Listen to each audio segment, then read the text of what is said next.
I haven't done this in so long, and it's sort of like I've forgotten how to film a YouTube video. This is also very weird for me because, long story short, I got a new laptop that doesn't have the little thing for SD cards, and my camera operates on an SD card. So even if I were to record on it, I would need to get an adapter to plug into my laptop to edit the video, which sounds like so much work.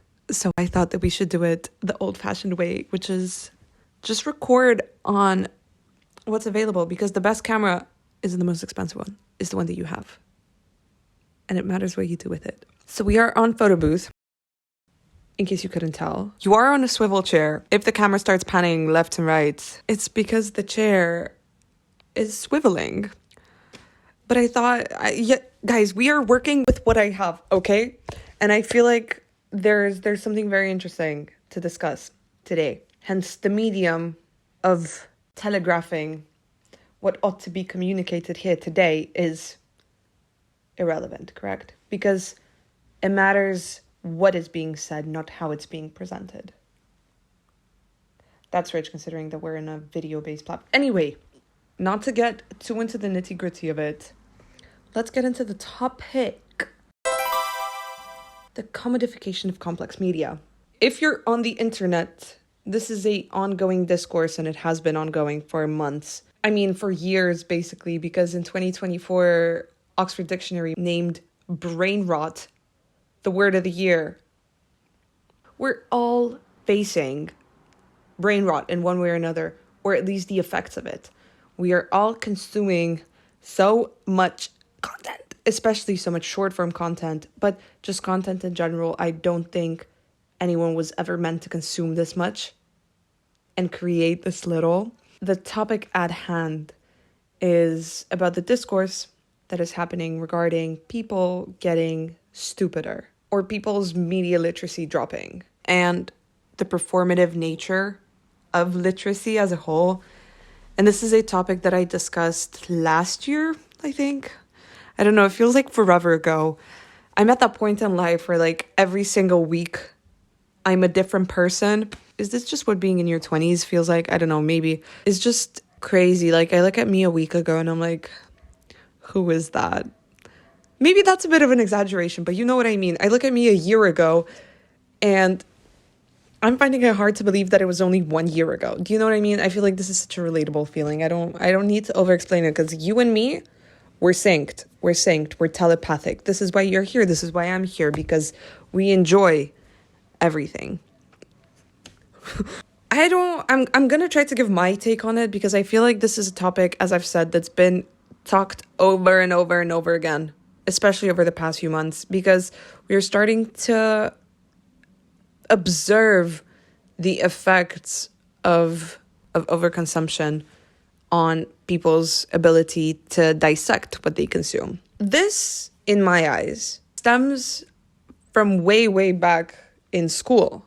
I'm saying that as if I've been out of school for very long. I'm not. I'm in uni in my last year studying film, in case you're new here, in case you didn't know. And I graduated high school 3 years ago, 2 years ago, depending on how you count. So it's not like I've been outside of education for long or at all. But this issue, from my perspective, stems from early school days, when the way that we are educated is to look for answers, not questions. So when we are posed with a topic at hand, we are often told to look for answers to, like, specific questions or specific areas of research and stuff like that, instead of looking for questions. So it creates this attitude in learning to go and look at a set of questions that is laid out for you, and for you to look at answers.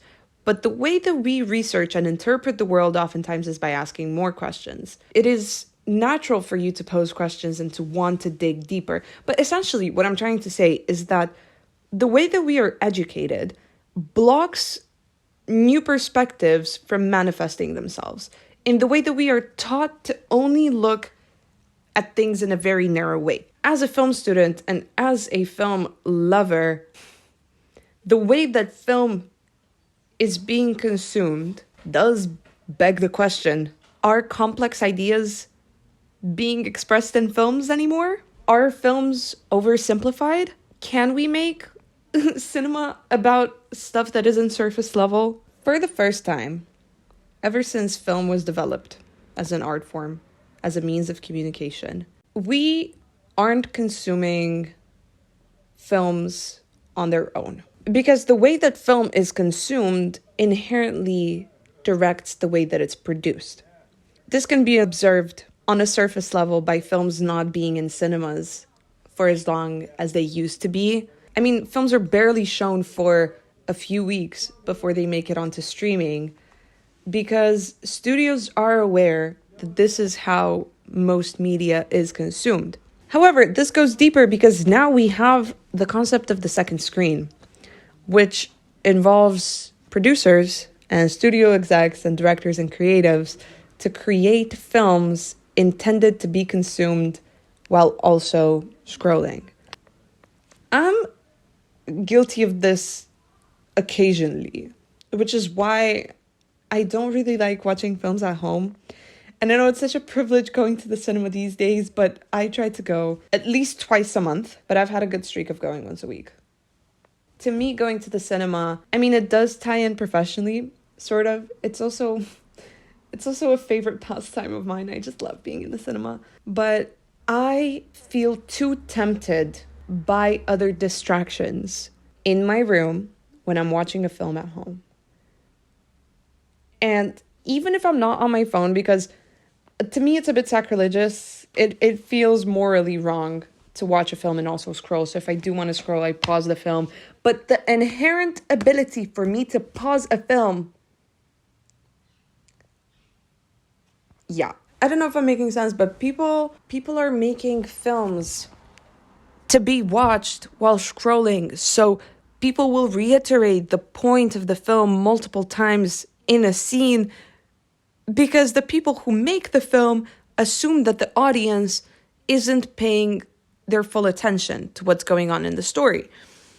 Which is why, to me, I've seen a rise in stupid films where it feels like the people that made it assume that you as an audience member aren't smart enough to get what they're trying to put forth, and they repeat the point of the film or the lesson or the morale or the theme of the story multiple times to ensure that every single one of the people watching it will get it.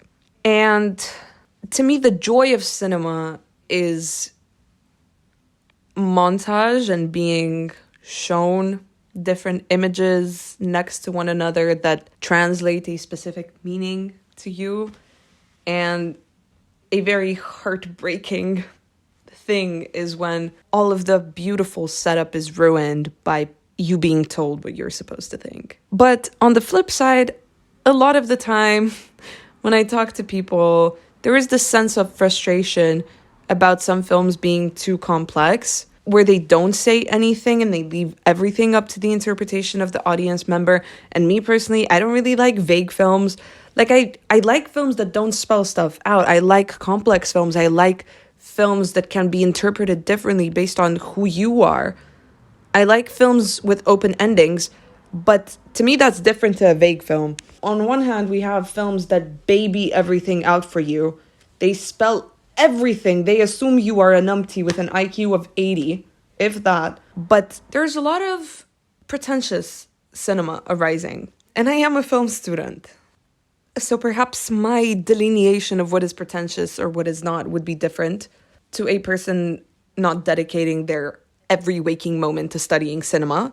Even though I wouldn't say I'm all that. And as a film student, I feel like I am very commercial in my taste. I don't feel like the stuff that I enjoy is that obscure. So do consider those facts when I'm expressing my perspective. But on the flip side, there's a rise in very, very pretentious filmmaking. The vague movie, the thing that I was talking about, right? Because to me, a great film is well thought out. Because making a film is very expensive and takes a shit ton of time. So you hope that the people behind it have thought out everything that is going to end up on screen.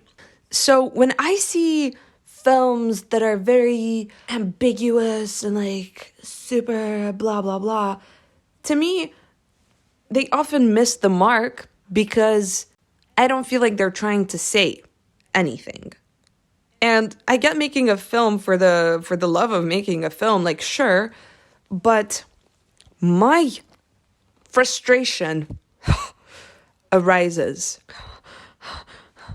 I need to pop down because this might come off as an attack to some people, but this is not personal to anyone, I promise. The thing that pisses me off is when people will watch a film, not understand it, and say it's brilliant because in their mind, they didn't understand it. So they're like, I must be fucking stupid for not getting this film. And then they're like, okay, I'm going to say it's brilliant because everyone seems to say that it's brilliant. So it must be brilliant and I just might be lacking the neurons to understand it. Bro, sometimes a film is just shit. Sometimes a film is shit.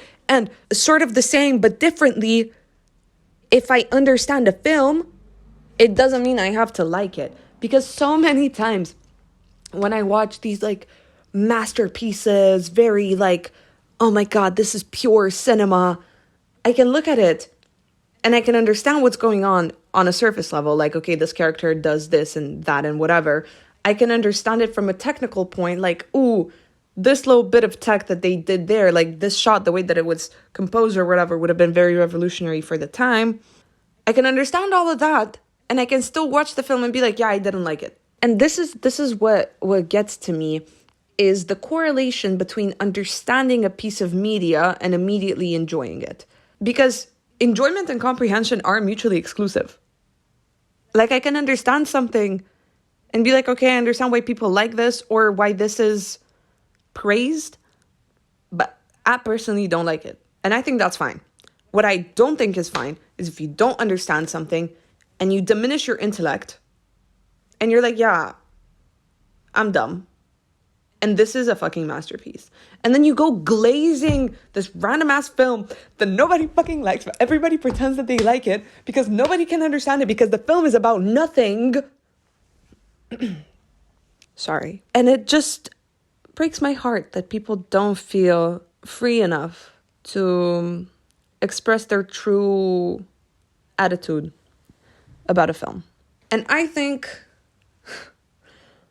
and I hate to blame my lover, my one and only, my truest love. That's such a lie. I hate to blame Letterboxd for this, but I do think this is in part because of the Letterboxd of it all and the pressure to curate and prove taste. I love Letterboxd. I think it's fantastic. I think it's brilliant. I love having all my friends on Letterboxd, my film friends, my non-film friends. I love seeing the way the people interpret films and the films that I love that everybody hates, or the films that everybody loves that I hate, or the film that we all love, or the film that we all hate. And I think it's such a great bonding experience, just connecting with people on movie making. But I do think that there's a lot of pressure related to Letterboxd in many ways. First of all, it's a display of your movie taste. I mean, you have the ability not to rank films and not to review films and just log them, which is great.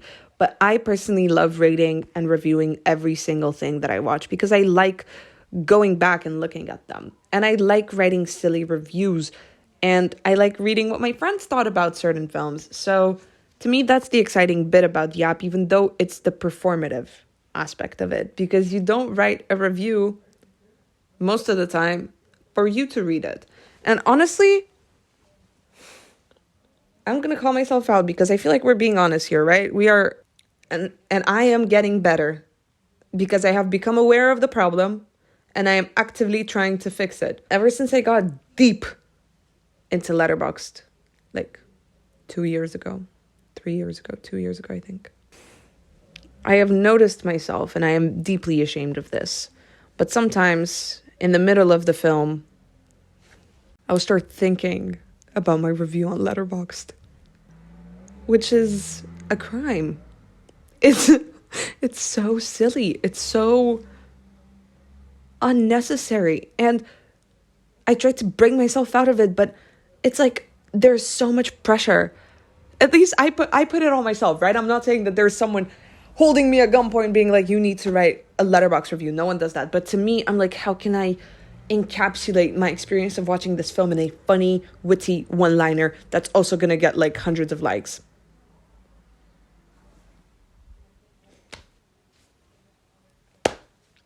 And it comes to a point though where I watch a film and I can already predict the 3 most liked reviews, the top 3, because there's such a performative aspect of writing reviews and hoping people like your reviews and hoping people read your reviews. And equally, if I watch a film that everybody's been like, oh my God, like, okay, for example, Sinners, right?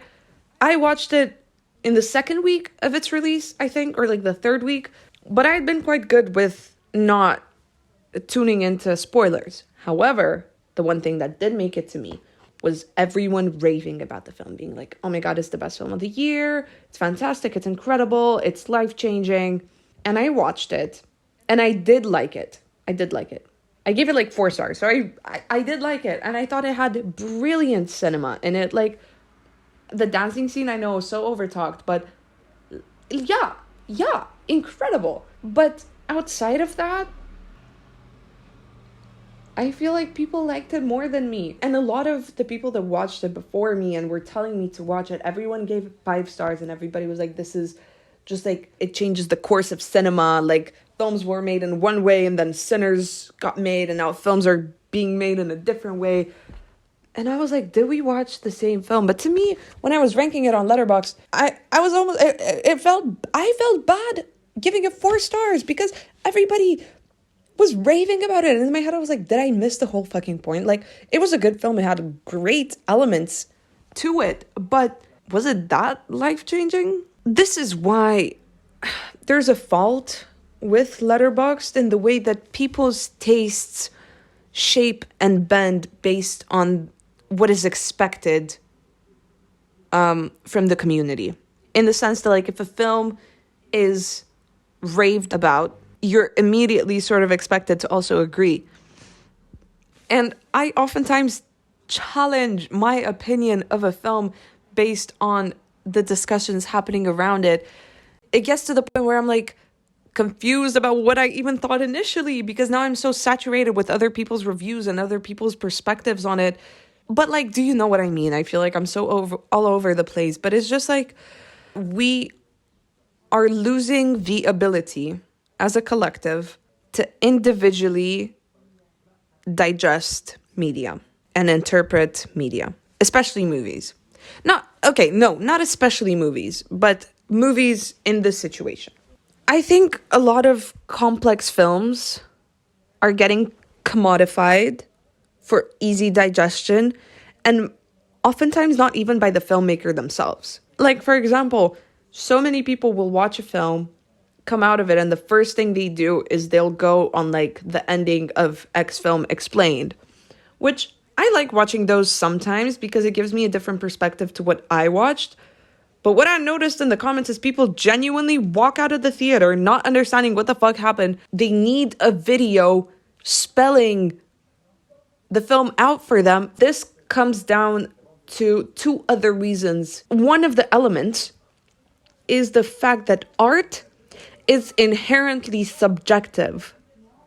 Me watching a film and you watching a film and me saying is an absolute masterpiece. It's the most brilliant piece of cinema that's ever been made ever. And you looking at it and saying that it's shit, in my eyes, we're both equally right. It's not my opinion that ranks higher than yours or yours that ranks higher than mine, even though on some objective plane, the film is actually good or the film is actually bad.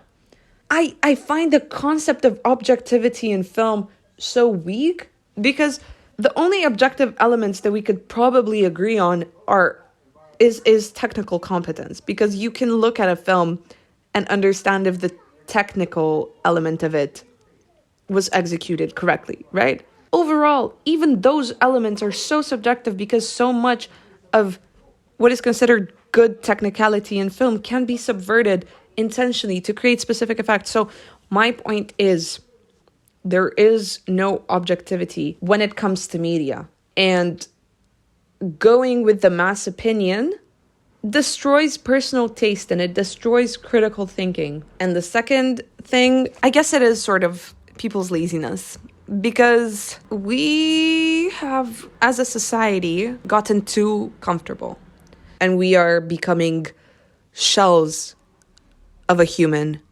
Because to me, what it means to be a complex human being is to be at odds with everything, and to question everything, and to constantly evolve and search and find and change. But that's a whole nother discussion. The point that I'm trying to make is the fact that we are not used to thinking. People have a question, they type it into ChatGPT, they get an answer like that, and everything is nice and brilliant. But it creates this expectation that whenever you have a question, a query, it needs to be answered for you immediately, without the process of you actually coming to discoveries, or thinking, or questioning, or using your fucking brain. And it just angers me when people go to the cinema, watch a film, they don't interpret anything that's going on, come out of the film confused, go on TikTok, watch an explanation of the film. It's just like, I don't know. To me, it's frustrating. And it's also the oversimplification of the media that's being produced, and people expecting everything to be so cookie cutter. And also, like, people not liking films if the main character isn't likable. Like, why does everything have to appeal? Why does everything have to be spoon-fed? Like, for example, I remember when Challengers came out, which is one of my favorite films of all time. So, heavy a bias warning. I remember a lot of people not liking the film because the characters are very unlikable and they're not good people. It's almost like that was the whole point. It's almost like the fact that these characters are deeply flawed and very problematic was the whole point. To me, it's just... And again, I'm not saying if you got that, if you're like, okay, these characters, yeah, they were supposed to be unlikable and whatever, and I understood that, but I still didn't like it, okay. But if the reason why you didn't like it is because the characters were unlikable, why does every character have to be good? Why does a hero have to be a two-dimensional good guy, and the what's it called, the anti-hero, the villain? Why does the villain have to be cookie-cutter bad guy? Well, what happened to nuance? What happened to having a variety of media to consume? I guess my ultimate frustration with this comes from the fact that people are afraid of complex mental tasks. And if something isn't instantly digestible, it's not worthwhile. Critical thinking is one of the most valuable skills that we have as humans. And it saddens me and scares me how willingly we are giving that ability away in the name of comfort. We need complex media. We need complex art. We need to ask ourselves questions and not always settle on the most simple answer, because the joy of it is the pursuit. We need art. And I think at the end of the day, passive consumption is going to happen regardless. But I encourage you to look deeper into the media that you consume, and to actively consume, and to engage meaningfully with what you watch. It is through such processes that you develop a deeper understanding of the human condition, the human nature, what it means to be alive, human experience across the board. And that to me is one of the greater joys in life. So, I don't know. I've rambled for so long, but I hope you got something out of this video, and I hope this sparked a discussion or at least a train of thought. Yeah, go to the cinema if you can. Watch movies without pausing it. This is a big one for me as well. But like, watch a film without pausing it. I really want to watch Death Becomes Her tonight, so maybe I'll do that. And my challenge is, first of all, throw my phone out the window, and then shut off all lights, no distractions, no nothing, and just delight in cinema. I hope you can contribute to this conversation down below. I would love to hear your takes, even if you totally disagree with me. No, not even, especially if you totally disagree with me. Tell me how I'm wrong. I want to know. I want to know your perspective. Thank you so much for spending this time with me. I hope your day is going great. Sending you lots of love. Bye. Wow, wow, wow.